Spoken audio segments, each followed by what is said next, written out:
You are nothing to me anymore. Never step foot in this house again." I was shouted at by my father, but supported by John, my soon-to-be husband. In tears, I left my family home. It was right after I graduated high school. My name is Amy. I'm a 36-year-old farmer. This year marks 18 years since I left my family home. From now on, the time I've spent living my own chosen life will be longer than the time I spent in that house, and this thought makes me quite sentimental. My family home was in a city. My father was a corporate worker, and my mother was a stay-at-home mom. We were a family of 4, including my brother, who was born a year before me. My parents were the kind of people who ranked their children clearly. My brother, being the heir, was always given priority. The quality of our meals and the grandeur of our birthday presents were always superior for him. He boasted about his superiority and always belittled me. There were times when I felt lonely, times when I cried out, "I want attention too." But my parents never changed, so I gave up completely. The event that changed my life happened in the summer of my second year of high school. My brother was studying for a college entrance exam, aiming for a top-tier university. His mock exam results were poor, so he was always on edge, taking out his frustration on me at every opportunity. My parents, as if handling a fragile object, treated my brother with utmost care and piled household chores on me, leaving me no time to study. Because I was performing better academically than my brother, they tried to lower my grades to improve his mood. It didn't make any sense. At that time, I heard about a rural experience program from a teacher at my high school. Students could participate in a 2-night, 3-day program if they wished. Participants stayed at a host farm, harvested vegetables, cooked together, and experienced country life. Troubled by my family environment, I decided to participate bravely. But my father objected, saying, "Agriculture is something only fools who can't get corporate jobs do for a living." My mother scoffed at me, asking, "Are you crazy?" Willingly experiencing manual labor, getting dirty and stinky in the mud, defying their opposition, I used the pocket money I'd saved to sign up. This was the first time I had ever refused to do as my parents said. It turned out to be an excellent decision. For me, starving for familial love, it was truly a wonderful experience. Working in the fresh rural air was invigorating, and I experienced the warmth of a family. The eldest son of that family, John, was a year older than me, the same age as my brother. At first, I was wary simply because he was an older guy, but John was completely different from my brother. He was kind but firm, got along well with his parents, and was kind to me as well. John's parents were truly gentle people. Even though it was only for 3 days, I cried a lot when I had to leave the farm. John's mom cried along with me, saying, "You're welcome back anytime." I promised I will definitely come back. They said they didn't look at their cell phones much, so I wrote them letters regularly. Before long, I started receiving more replies from John, and it became like an exchange diary. We started dating, a pure, long-distance relationship without even a kiss. After my brother failed to get into his first-choice university and ended up at a third-rate private college, I became a college applicant. But my parents pressured me to get a job instead of going to college. They said women didn't need an education, but the real reason was probably that they didn't want me to attend a better college than my brother. Since the rural experience, I had dreamed of becoming a farmer.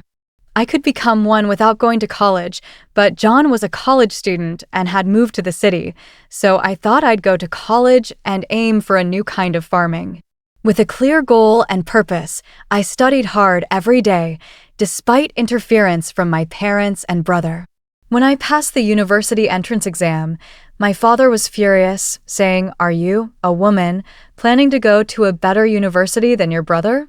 My mother added, "We don't have money to spend on you. Your brother needs money, so you should work and bring money home." I was devastated by their words. After a huge fight, I ended up cutting off all ties with them. John came to pick me up from home, and his parents, now my in-laws, supported my college expenses. I ended up attending college. For years later, I married John. I never contacted my parents or brother during my college years, but when my in-laws said, "We have to at least give them a heads up about the marriage," we visited my childhood home for the first time in 4 years. Right after graduation, things were chaotic, and it was also planting season, so we couldn't make the visit until the beginning of summer. My in-laws, my husband, and I all had sunburned, darkened faces from working outside. But my parents and brother openly ridiculed us. My mother asked, "No offense, but how old are you exactly? You must be quite poor to be working until you're all dark like this." I was mortified. "Please stop, Mom," I implored in a small voice. But she ignored me. My brother smirked and said, "Smart people like me make money with intellectual work. If you can only do primitive work, it's proof you're unintelligent." I turned pale, and the gentle smiles on my in-laws' faces froze. My husband firmly declared, with all due respect, "We are proud to be farmers." My father laughed condescendingly and said to me, "Just to make it clear, you're a stranger to us from now on. You're marrying a poor farmer who has to sweat and work hard. We're going to treat you as if you don't exist. It'll be a problem if you come asking us for money. We don't want to see you anymore." Already disowned at 18, I knew very well that I was on my own, even without being told so explicitly again. Still, I had tried to maintain courtesies. The sympathetic looks from my in-laws and John were difficult to bear. On the way home, I quietly wept and resolved to forget about my biological family. Time flew, and before I knew it, 18 years had passed. The emotional wounds had thoroughly healed. I had given birth to 2 children, and my days were busy but fulfilling. Although I had virtually erased the memories of my parents and brother, I was informed by a cousin that my brother was getting married. My cousin and I have always been close, and we occasionally touched base, even after my marriage. At some point, I had sent them rice harvested from our farm, and they were pleased with the taste, even becoming regular purchasers. So, we maintained a relationship and enjoyed chatting on the phone about once a month. "We can meet after a long time at the wedding," my cousin said. But I hadn't heard anything about the marriage from my parents or brother. Well, since we're estranged, it's true there's no way for me to know. I heard they're building a new duplex. I wonder if it's completed? Apparently, both my parents and my brother and his wife plan to move after the wedding. My cousin knew about the estrangement between my parents and me, but they seemed to think I'd attend weddings and funerals. After finishing the phone call with my cousin, impulsively, I dialed my mother's cell phone number. However, I was met with an automated message saying, "This number is no longer in use." I tried calling my father next, same automated message. Had they changed their cell phone numbers? I didn't know my brother's number, so I couldn't call him. With trembling fingers, I dialed the landline for my family home, and it connected.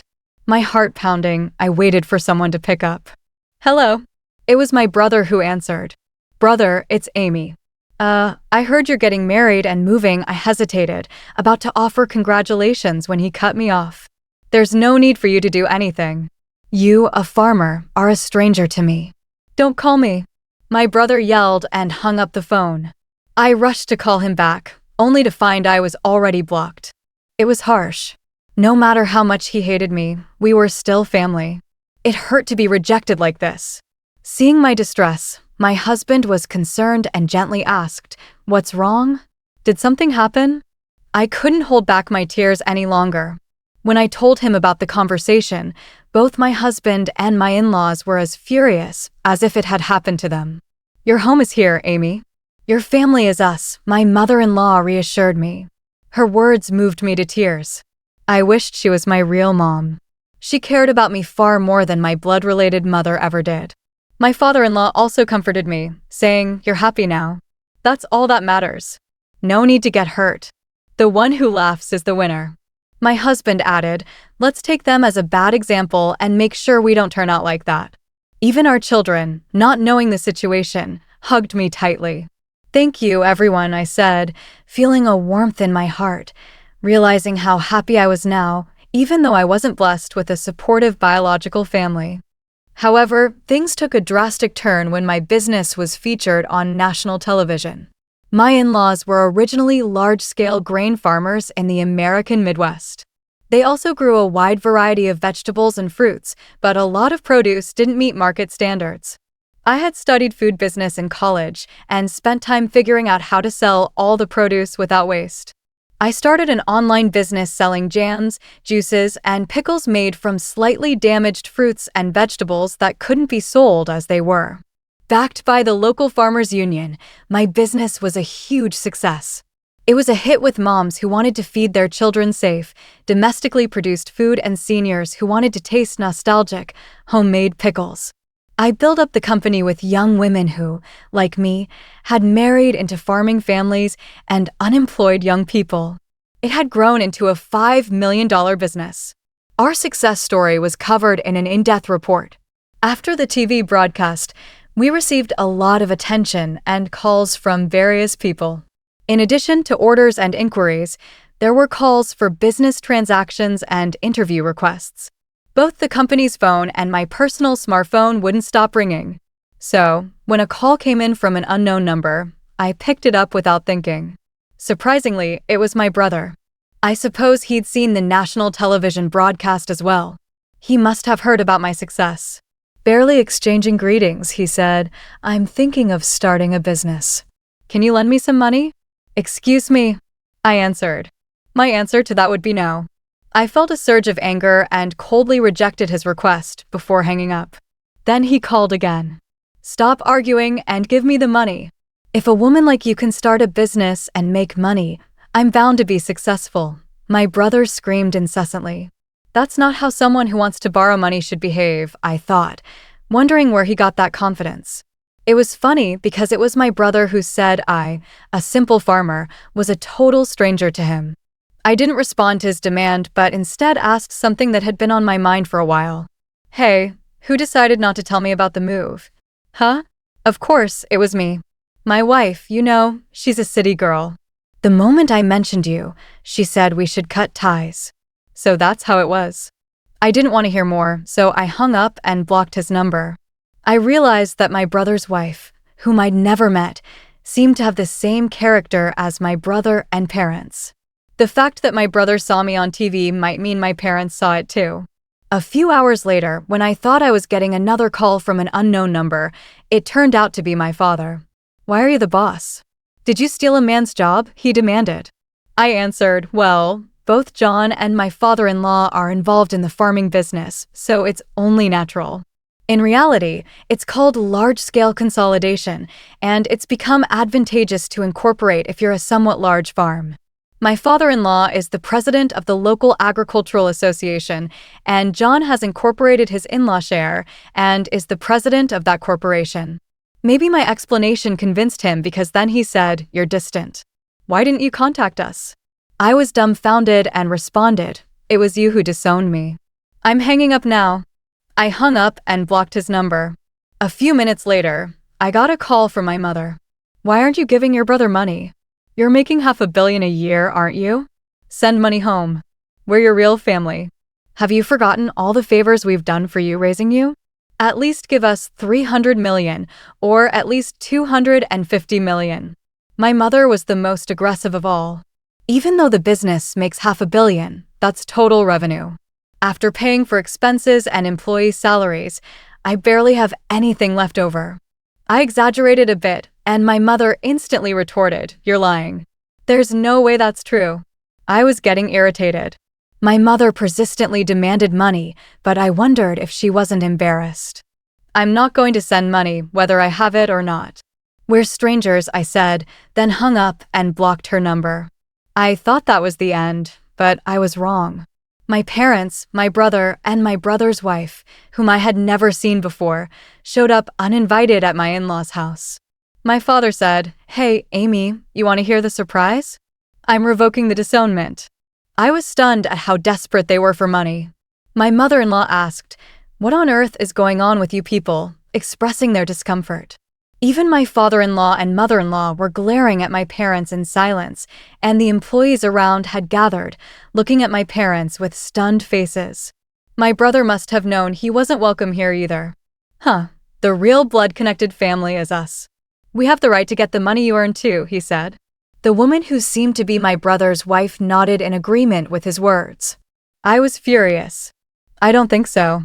Even though we had a blood connection, there was no emotional connection at all.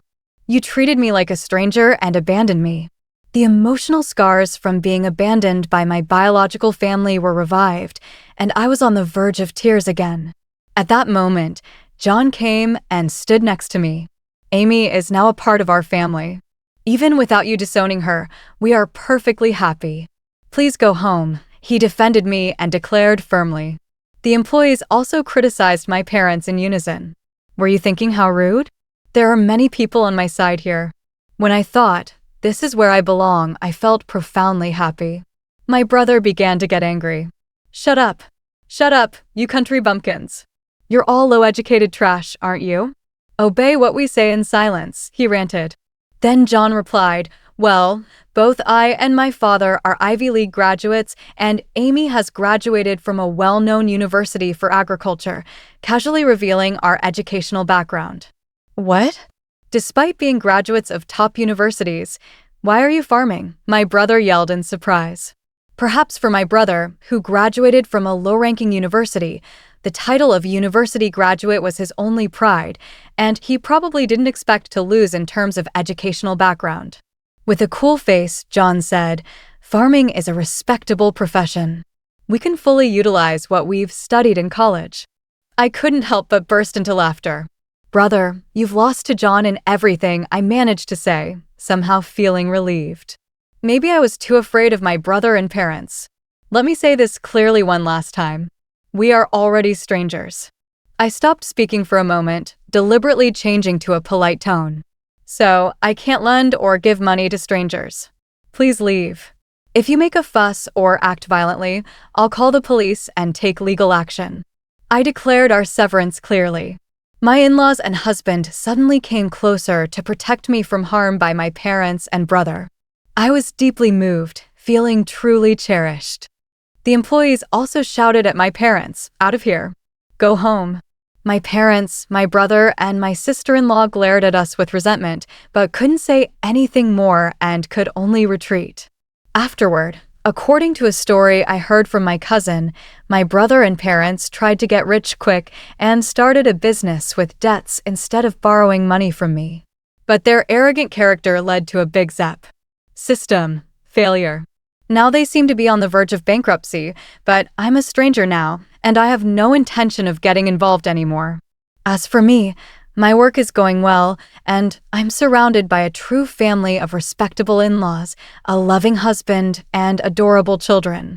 I will cherish each day, savoring the happiness of the life I've built.